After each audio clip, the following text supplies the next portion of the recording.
Thank you so much for joining us for CBN Newswatch. I'm Ephraim Graham. Ahead today, a new chapter will soon begin in the United Kingdom with the coronation of King Charles III.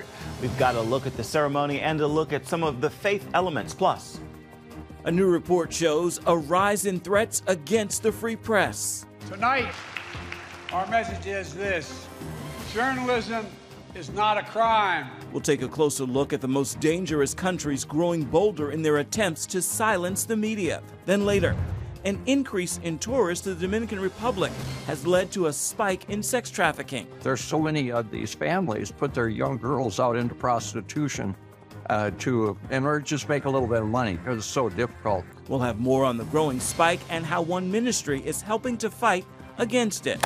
All these stories and more are coming up next from the CBN Newsroom. This is CBN Newswatch. I want to begin this half hour with a new chapter in the beginning in the United Kingdom with Saturday's coronation of King Charles III. As both monarch and head of the Church of England, King Charles has promised to be defender of the faith. But he's made it clear in the past he sees the role as more defender of all faiths, not just Christianity. CBN's Jenna Browder is on our top story with more about the ceremony, including some of the new faith elements. It's one of the biggest royal events of our time, the coronation of King Charles III. And while Buckingham Palace is keeping quiet on most of the details, we are hearing a few things. It's been 70 years since the last coronation. Just like Queen Elizabeth's in 1953, this will be at London's Westminster Abbey and keep mostly with tradition.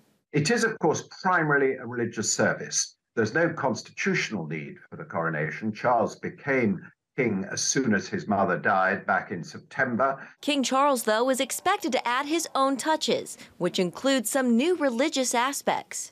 It's very significant indeed.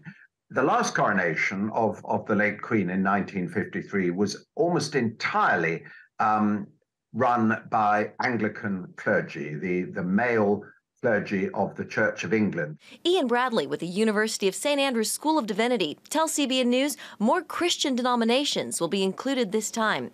And for the first time, Charles will include other faiths as well. So one of the things that's happened recently is that the order of service was delayed.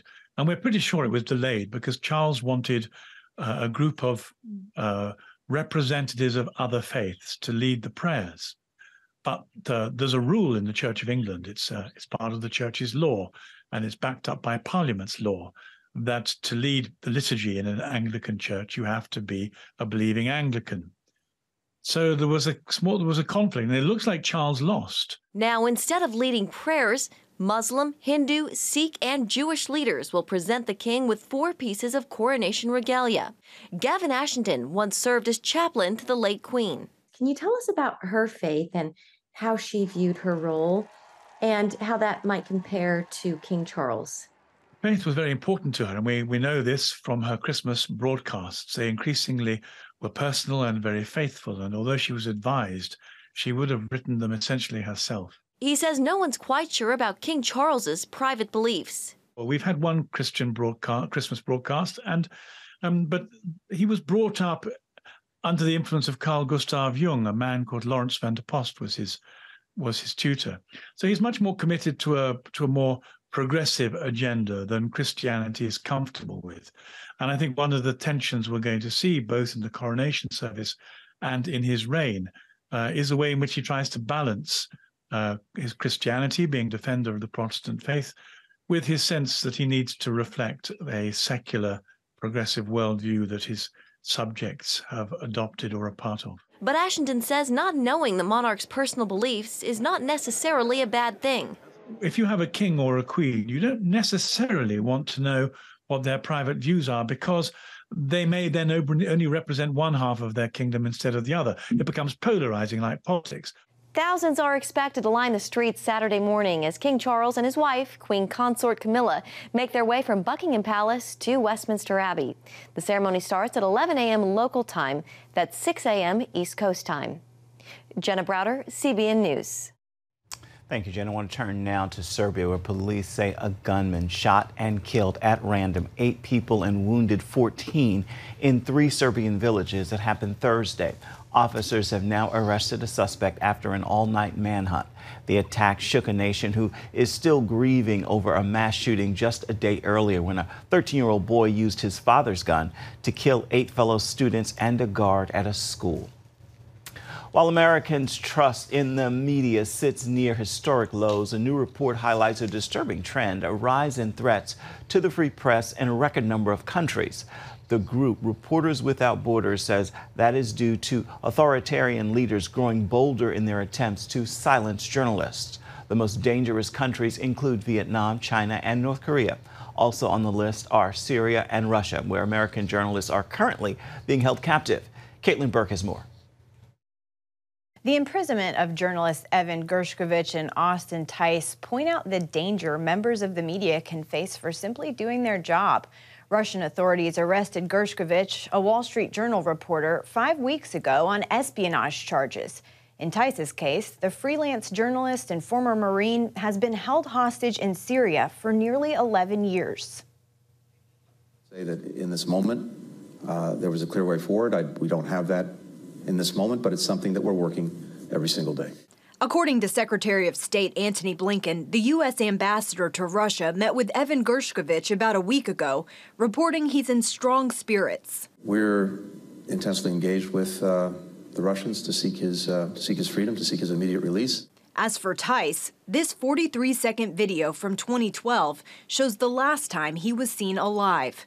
Speaking at the National Press Club this week, his mother, Deborah Tice, says she doesn't believe the U.S. is seriously negotiating for her son. I find the State Department to be exceedingly, profoundly anti-Syria, anti-engagement with Syria, and really unwilling to move on that.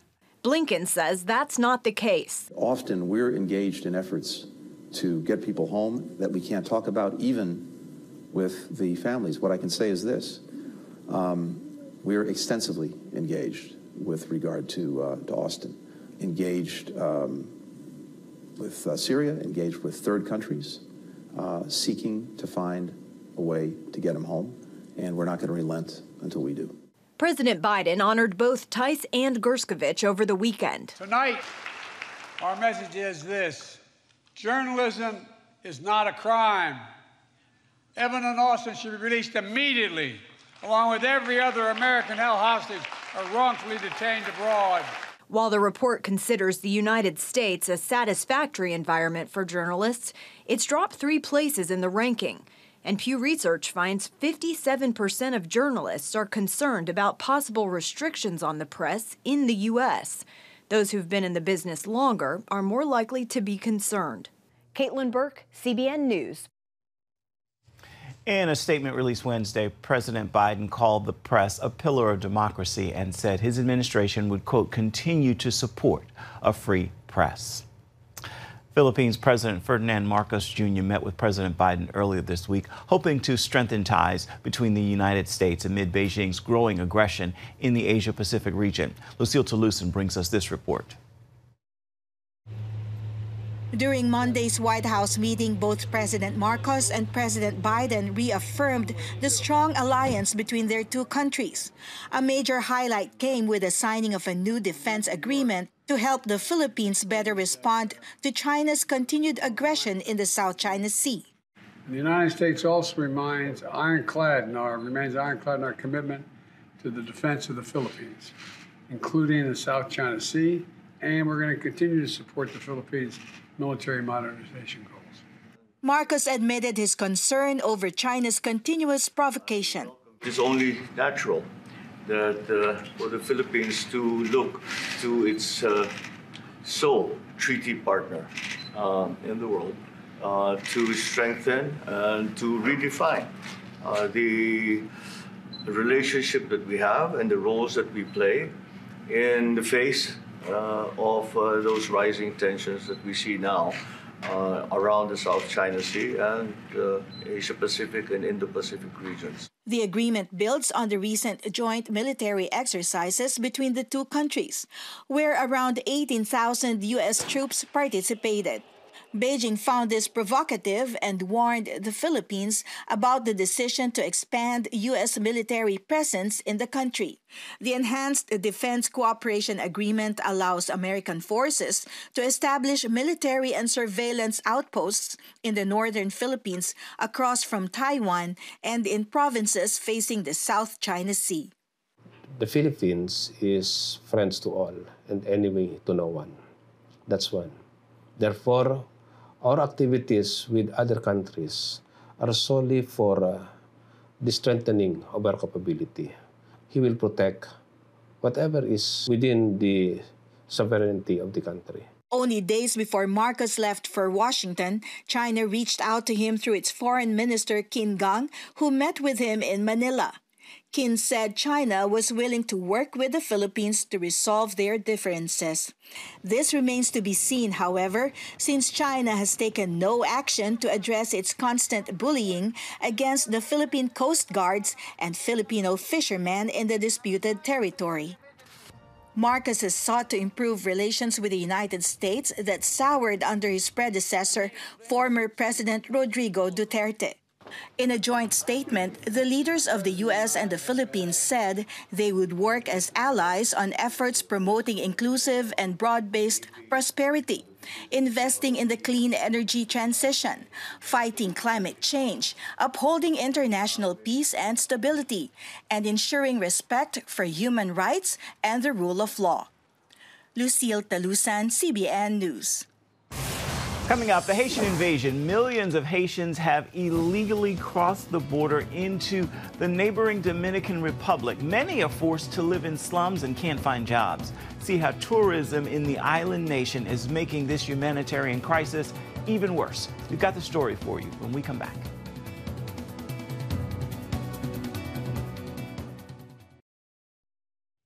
Welcome back. The Dominican Republic is the most popular tourist destination in the Caribbean. More than 8.5 million people visited the island last year.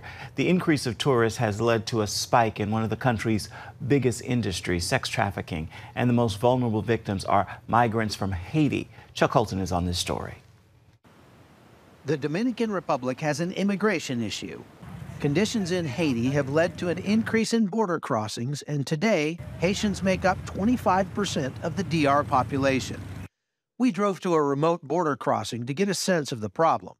This barrier between Haiti and the Dominican Republic is something the Dominicans call their version of the Trump wall.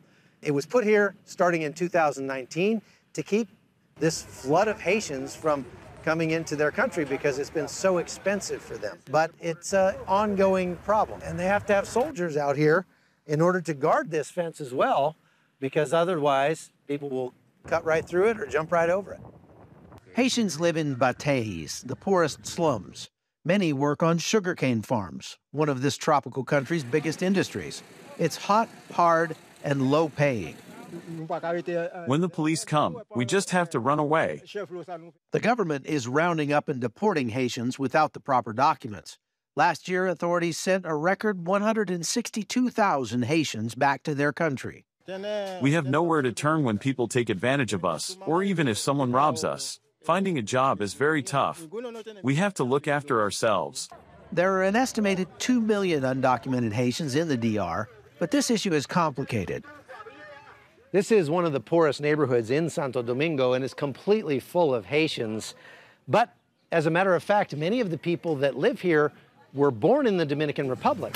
But because they're of Haitian descent, they can't automatically get citizenship in DR, and they don't have citizenship in Haiti either. And so they don't have papers for either country, and that leaves them in sort of a legal gray area that makes it very difficult for them to make a living. Working under the table is often the only option, and many do so by serving the tourists who visit these white sand beaches each year. Unfortunately, foreign money combined with desperate poverty make the Dominican Republic a global hotspot for sex tourism, and over 20% of girls here are pregnant by age 18. There's so many of these families put their young girls out into prostitution in order to just make a little bit of money because it's so difficult. And then the girls wind up getting pregnant. And so you got moms that are sometimes only 12 years old, 13, 14, and then they have an extra mouth to feed, so they kind of get kicked out. Parakaleo Ministries is building this home for single moms right in the middle of the Batey, outside Santo Domingo. To bring them in and try and help them have a safe place and also train them for some life skills, so where they can get some work and so on too. Pastor Simon oversees the program and leads the small church they started on the roof of this building. Prostitution is a big problem in the Dominican Republic. People like 12 years cross early, so we make this program for help them in this situation. Fluent in Haitian, Spanish, and English, Pastor Simon does his best to help the members of this community better their lives without resorting to selling their bodies. La Casa El Roy is a new program he has for the young people, especially the ladies, family education, and social education for them. However, as long as tourists are willing to spend money in the Dominican Republic in search of forbidden fruit, it will remain an uphill battle. From Santo Domingo, I'm Chuck Holton for CBN News. Still ahead, building the bridges in the halls of Israel's government with Christians and Jews uniting in the Knesset. Stay with us.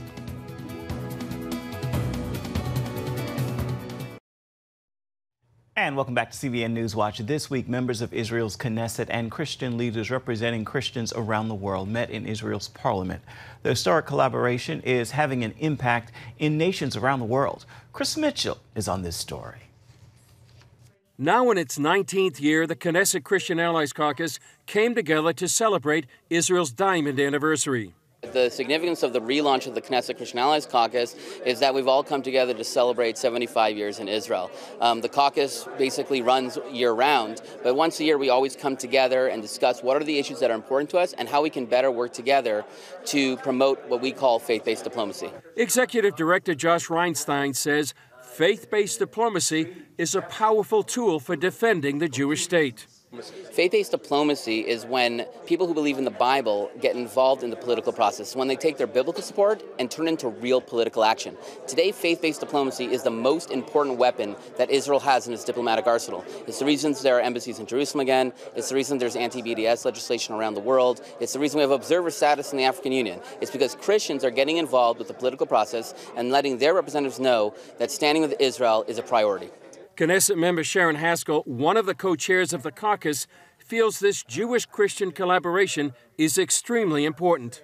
The Christian communities around the world are our greatest allies. They are bringing out to the world the message, the truth about Israel.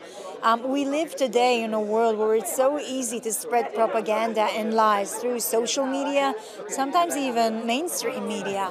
And so when they are so dedicated in coming here, seeing here, being active in anything that happens here in the Holy Land, and they see the reality where Israel is the only democracy in the Middle East. It's a democracy, a stable one that brings the message of freedom and equality and rights to its citizens, all of its citizens, then they can combat this propaganda and these lies. The Israel Allies Caucus has more than 50 caucuses and parliaments around the world with 1,200 legislators.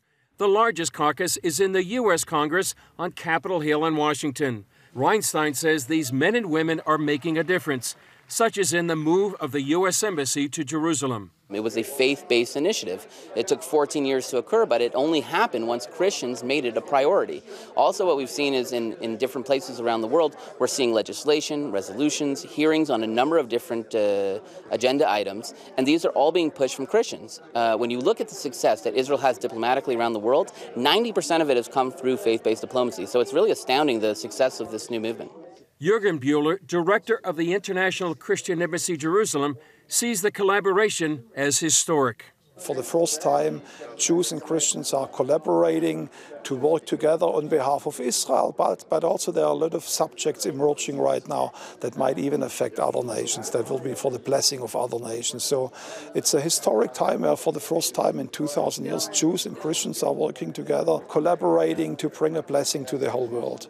The ICEJ is working with the caucus in Europe. 3 or 4 of our branches in Europe are partnering with the caucus to change the labeling law. The European Union is labeling all the products that come from the West Bank. You have to know only Jewish products, not Palestinian or Arab products. So in a way, it's a déjà vu what happened 75, 80 years ago in Germany, where Jewish products were labeled in a very bad way. And we want to make sure together with the caucus that this will not repeat itself. Earl Cox, a longtime Christian Zionist, has seen this collaboration growing for years. I'm usually here about 5 months out of the year. And when I come, I see so much happening here that just excites me so much.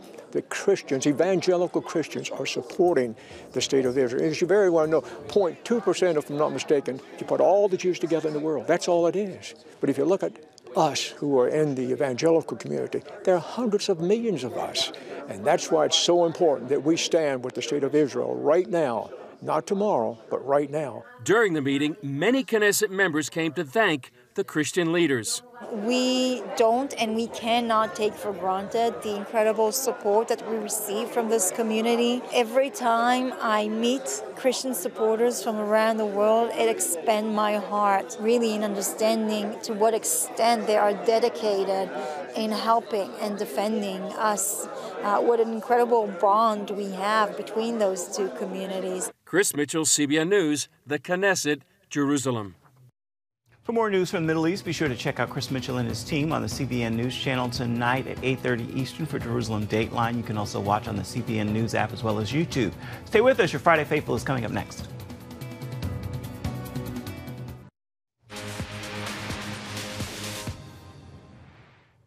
Time now for your Friday Faithful. I leave you with this reminder as we wrap another week together. They're lyrics from a song I heard as a child from singer Morris Chapman. It began like this: that old feeling we call giving up, that same old dark cloud keep hanging around. But here's the part I want to leave with you. Now is the best time for looking up. It's time to put a smile where there used to be a frown. So why? It's because God is about to do His greatest work in you. Take that message into your day and into your weekend. That will do it for this edition of CBN NewsWatch. I want to remind you, you can always find more of our news programs on the CBN News Channel at any time, as well as online at cbnnews.com. We'd love to know what you think about the stories you've seen here today. You can email us, newswatch@cbn.com. We look forward to seeing you right back here, same time Monday. Goodbye and God bless.